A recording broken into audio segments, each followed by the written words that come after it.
के हमारे इस वीडियो में हम आपके लिए सावन महीने की भोलेनाथ की एक बहुत सुंदर कहानी लेकर आए हैं। एक समय की बात है, किसी गांव में एक बुढ़ी अम्मा अपने बेटे के साथ रहती थी। माँ बेटे बहुत मेहनत मजदूरी करके अपना गुजारा करते थे।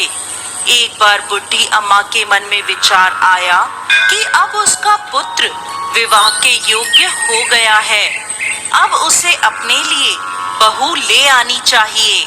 कुछ समय बाद बुढ़ी अम्मा ने अपने बेटे का विवाह एक सुशील कन्या से कर दिया। उसकी बहू बहुत सुंदर, सुशील और संस्कारी थी। वो नित्य प्रति जल्दी उठकर घर की साफ सफाई कर स्नान आदि करती और भगवान शिव का अपने घर में ही पूजन करती। विवाह के कुछ समय बाद सावन का महीना आया। बुढ़ी अम्मा की बहू भगवान भोलेनाथ की अनन्य भक्त थी। उसके मन में ये विचार आया कि वह सावन के महीने में मंदिर जाकर शिवलिंग पर जल अर्पित करे। अपने मन में आए विचार को उसने अपनी सास से कहा, माताजी, सावन का महीना शुरू हो गया है। मैं शिव मंदिर जाकर पूजा पाठ करना चाहती हूँ, शिवलिंग पर जल अर्पित करना चाहती हूँ। लेकिन बुढ़ी अम्मा ने उसे मना कर दिया और कहा, घर में ही पूजा कर लो, मंदिर जाने से समय बर्बाद होगा। इतने समय में घर का सारा काम हो जाएगा। ये बात सुन बहू उदास हो गई, लेकिन कुछ नहीं कर सकी। उदास होकर घर के कार्यों में लग गई। उस दिन उसने कुछ अन्न जल ग्रहण नहीं किया। अगले दिन बहू कुएं से जल लाने गई। रास्ते में उसने देखा गांव की दो लड़कियां पूजा की थाली सजाकर मंदिर की ओर जा रही हैं। उसने उन्हें रोका और पूछा, तुम सब कहाँ जा रही हो? तब वह बोली, सावन का महीना शुरू हो गया है, हम सब भगवान भोलेनाथ का पूजन करने मंदिर जा रहे हैं। ये सुन वह फिर उदास हो गई। लड़कियों ने पूछा, आप क्यों उदास हो गई? तो वह बोली, भगवान शिव मेरे आराध्य हैं, लेकिन मेरी सास ने मुझे मंदिर जाकर पूजा करने से मना कर दिया। तब लड़कियां बोली, आप चिंता मत करो, हर रोज इसी समय पानी भरने आया करो और हमारे साथ मंदिर चलकर भगवान शिव की पूजा कर उन पे जल अर्पित किया करो।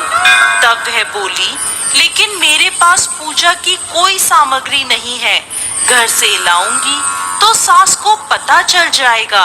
तब लड़कियां बोली, कोई बात नहीं, आप हमारी पूजा की सामग्री से पूजन कर लेना।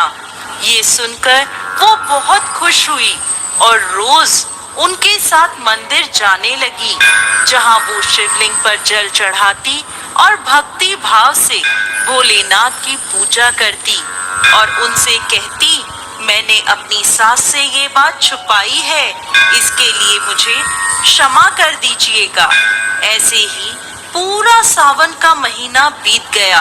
सावन के अंतिम दिन उसने सोचा, पूरा महीना मैंने इन लड़कियों की पूजन सामग्री से पूजा करी है, आज तो मुझे अपना कुछ भोलेनाथ को अर्पित करना ही चाहिए। ऐसा सोचकर उसने अपनी नाक से सोने की नथ उतारी और उसे धोकर शिवलिंग पर अर्पित कर दिया और पूजा कर घर आ गई।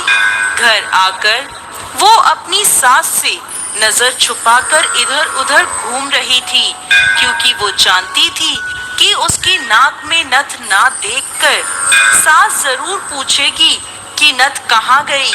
ऐसे ही दोपहर हो गई। तभी अचानक सास की नजर उसकी नाक पर गई और नाक में नथ ना देखकर सास ने पूछा, बहू, तुम्हारी नथ कहाँ है?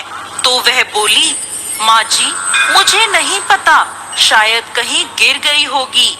सास बोली, अच्छा, तो ये बताओ कि तुम आज कहाँ कहाँ गई थी, वहीं जाकर ढूंढ लेंगे। बहू बोली, मैं सुबह पानी भरने गई थी, तब तक तो मेरी नाक में नथ थी। इसके बाद मैं उपले थापने गई थी। सास बोली, चलो वहीं चलकर देखते हैं। दोनों वहां पहुंचे जहां बहू ने उपले थापे थे।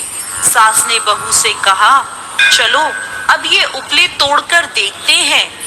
दोनों सास और बहू उपले तोड़ने में लग गईं। जैसे ही दोनों ने उपले तोड़े, दोनों के उपलों में एक एक नथ निकली। सास बोली, नथ तो एक ही थी, ये दो कैसे हो गई? इसके बाद सास ने एक एक कर सारे उपले तोड़ने शुरू कर दिए। अब सास उपले तोड़ती जाए और उन सब में से नथ निकलती जाए। सास ने बहू की ओर देखा और पूछा, ये क्या मांजरा है? तब बहू ने सास से क्षमा मांगते हुए सारी बात उसे बता दी और कहा, ये भगवान भोलेनाथ का आशीर्वाद है। आज मैंने सावन की समाप्ति पर उन्हें अपनी नथ अर्पित की थी और उन्होंने मुझे इतनी सारी नथ वापस कर दी। सास बहू की बात सुनकर बहुत खुश हुई और कहा, सावन माह में स्नान, जप, तप और दान का इतना महत्व है, तो अगले साल हम दोनों मिलकर शिवलिंग पर जल चढ़ाएंगे और पूजा पाठ करेंगे। अगला सावन का माह आने पर दोनों सास बहू ने नियम से सावन का स्नान किया, पूजा पाठ, जप तप किया। भगवान भोलेनाथ की कृपा से बुढ़ी अम्मा का घर अन्न धन के भंडार से भर गया। बहू को एक सुंदर पुत्र रत्न की प्राप्ति हुई। हे भोलेनाथ, जैसी कृपा बुढ़ी अम्मा और उसकी बहू पर करी, वैसे ही इस कहानी को कहते, सुनते और हुंकार भरते सब पर करना। जय भोलेनाथ।